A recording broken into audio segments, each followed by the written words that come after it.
오늘 말씀의 제목은 힘을 얻고 더 얻어입니다. 예전에 우리 교회는 아니고요. 예전에 한 집사님과 이런저런 이야기를 나눌 기회가 있었습니다. 그러다가 자연스럽게 이런 질문을 하게 되었어요.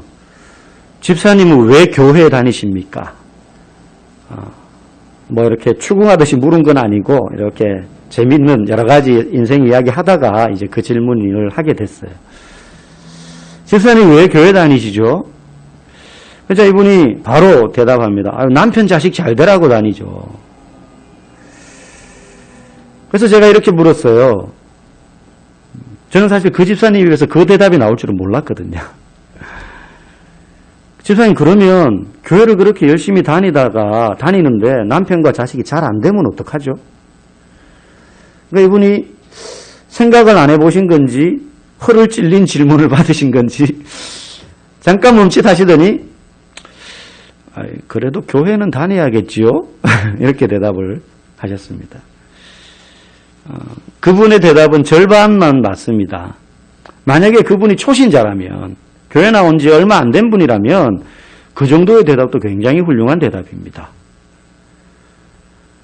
교회 나올 때 어떤 기대를 다 가지고 나오지만 그 기대에 부응되지 못하는 결과가 생기더라도 그래도 교회는 계속 다녀야죠.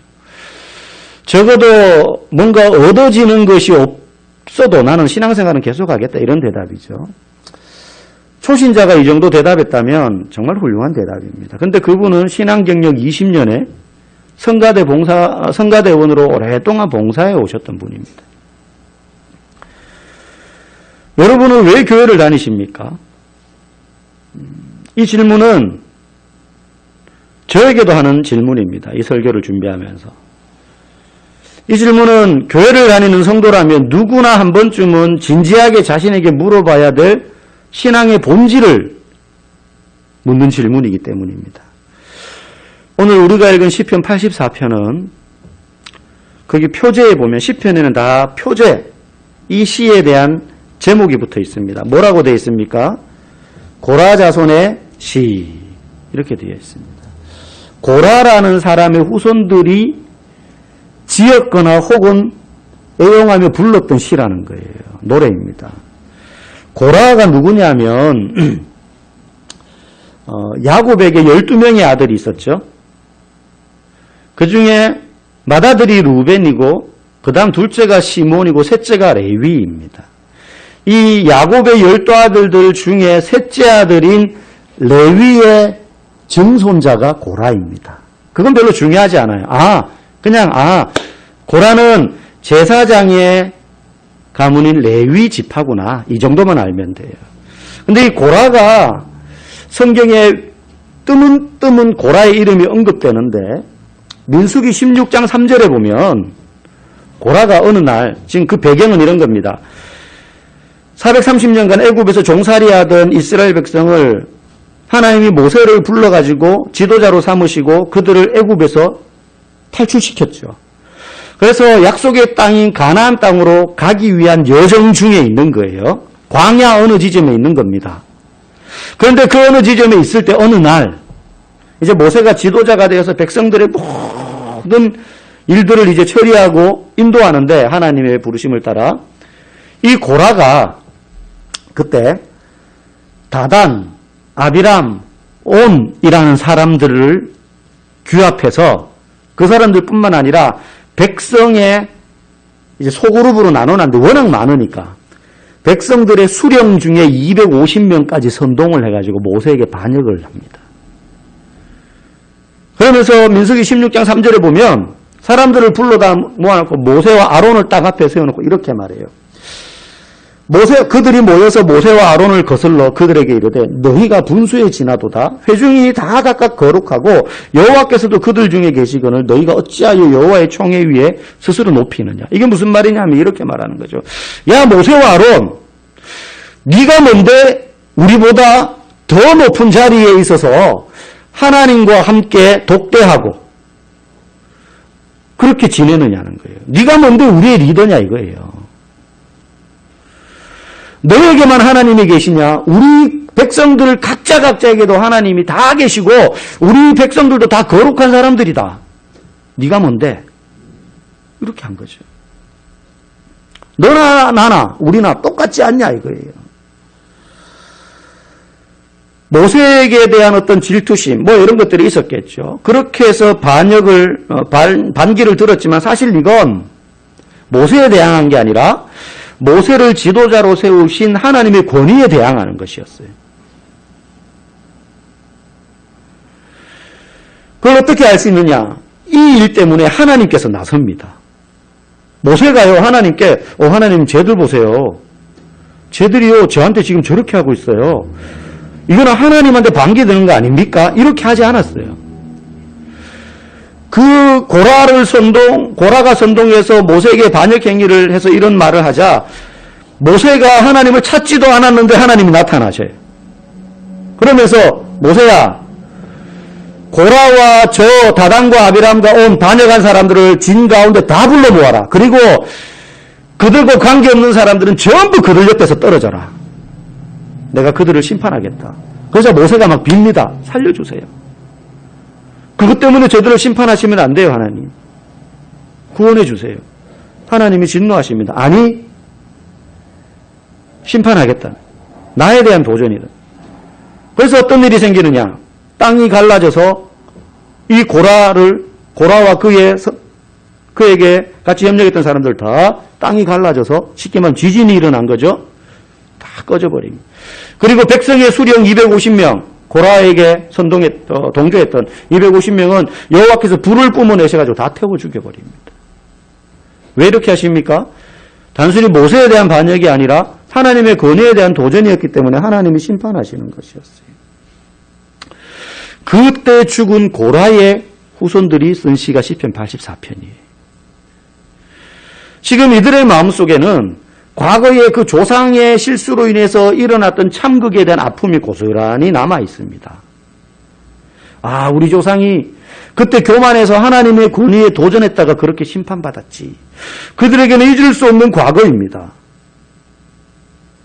그랬던 그들이 이 시편 84편 그리고 시편 85편 다 고라 자손이 쓴 건데 그랬던 그들이 지금은 하나님을 가까이 하는 것이 얼마나 복인지 그런 삶이야말로 참된 행복이라는 사실을 노래하고 있다는 거예요. 우리 3절과 4절 말씀 같이 한번 읽어볼까요? 시작.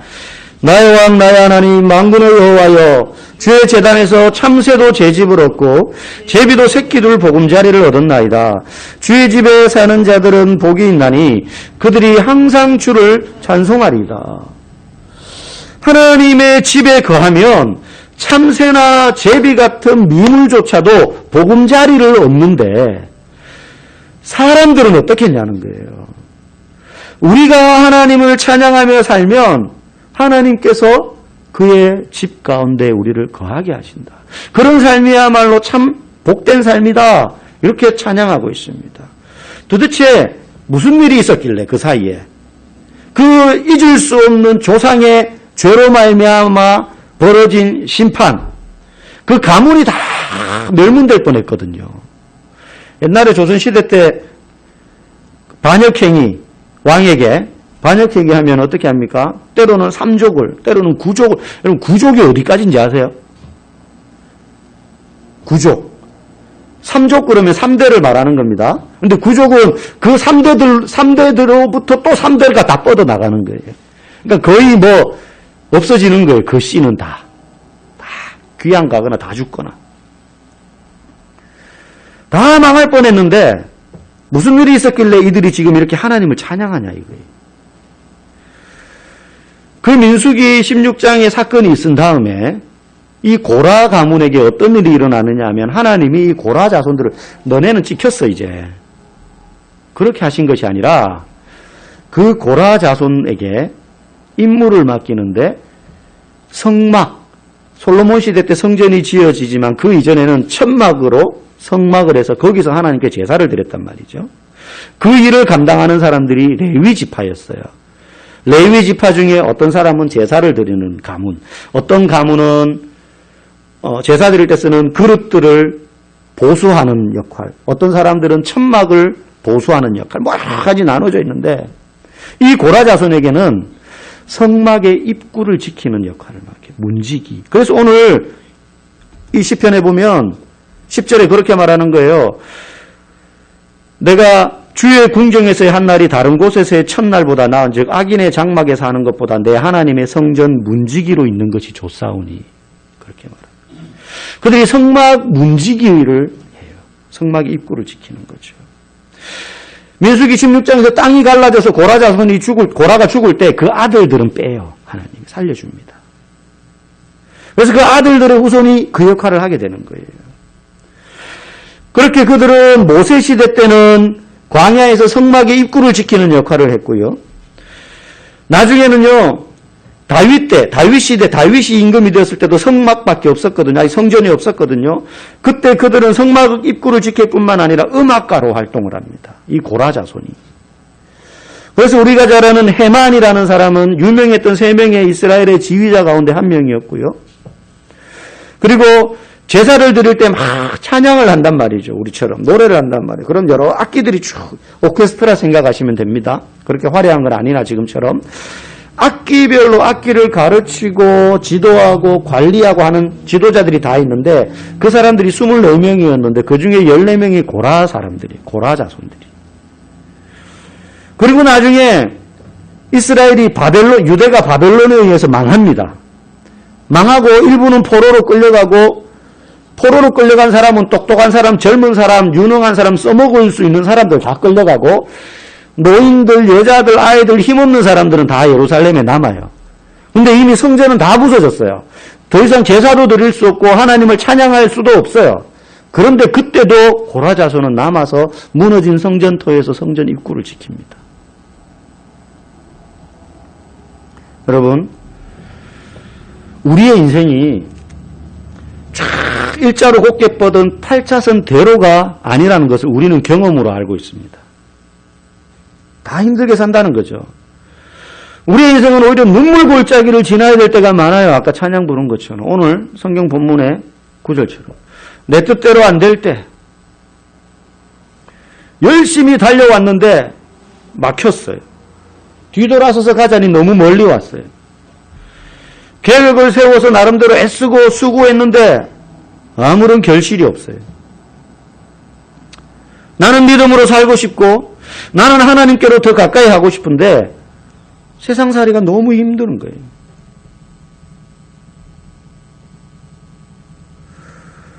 그래서 그런 인생의 길을 걸어갈 때 우리가 얼마나 많은 눈물을 흘려야 될지 모릅니다.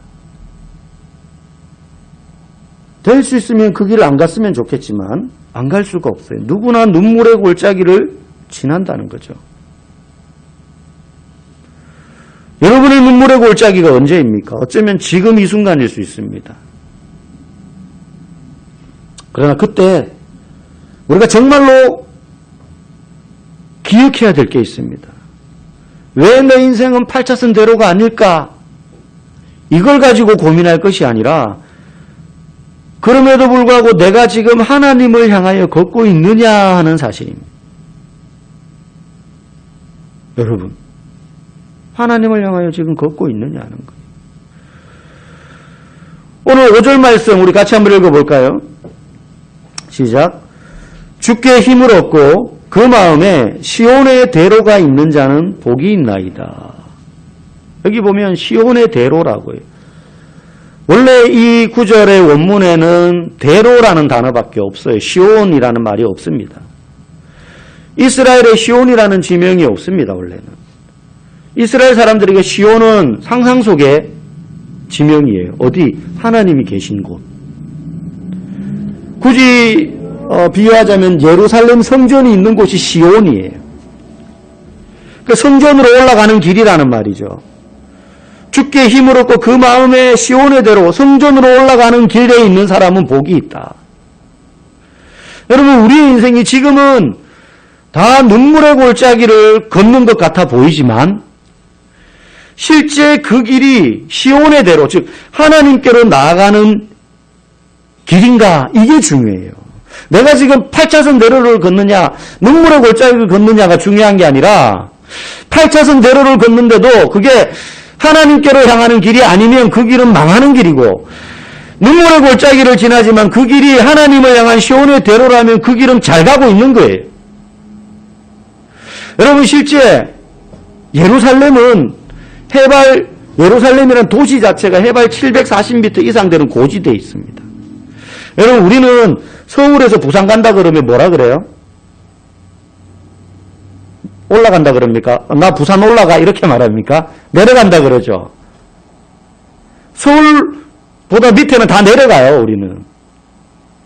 근데 성경에 보면 북쪽에서 남쪽에 있는 예루살렘으로 가도 예루살렘으로 올라간다고 이야기해요.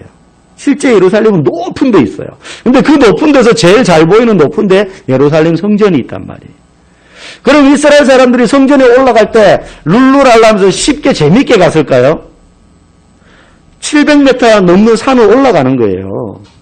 제사 드리러 갈 때 양이니 소니 염소니 그거를 잡고 죽은 것도 아니고 산 걸 끌고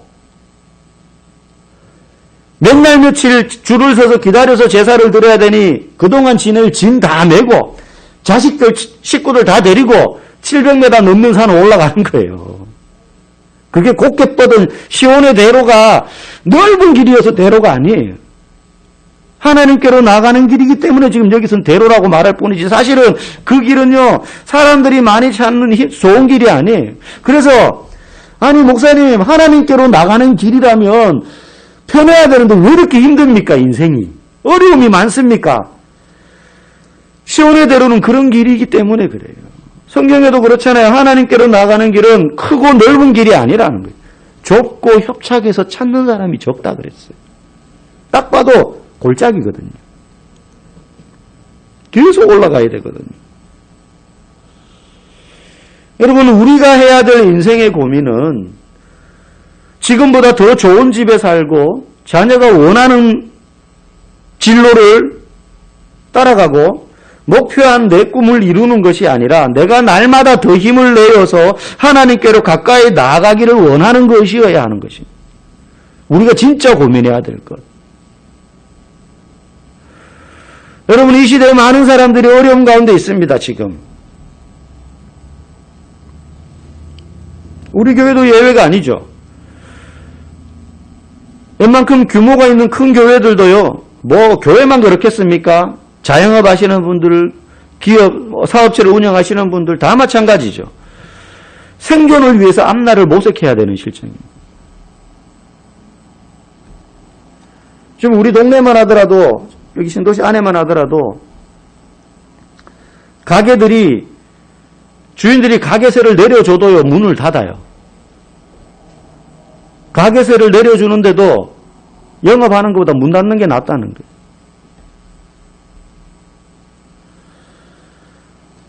우리 교회도 너무 자꾸 미약하잖아요. 목사로서 새벽마다 기도할 때에 하나님 우리를 긍휼히 여겨주십시오. 이 무지하고 우둔한 자에게 우리가 나가야 될 바를 알려주십시오. 그렇게 기도하는데, 그렇게 기도할 때마다 하나님이 똑같이 기도하면 똑같은 마음을 주세요. 기본으로 돌아가라. 여러분, 이승엽 같은, 이제 은퇴했죠. 요즘 프로야구 선수들은 잘 모릅니다. 이승엽 같은 선수, 옛날에 타이거 우즈 같은 골프 선수, 그 분야에서 세계 최고에 올랐던 선수들도 슬럼프에 빠질 때가 있잖아요. 휘두르면 계속 삼진이고 병살 타고 잘 맞았다 싶은 거는 플라이볼로 잡히고, 쳤는데 쫙 안 날아 넘어가야 되는데 해저드에 막 빠지고 골프공이 막 그런단 말이죠.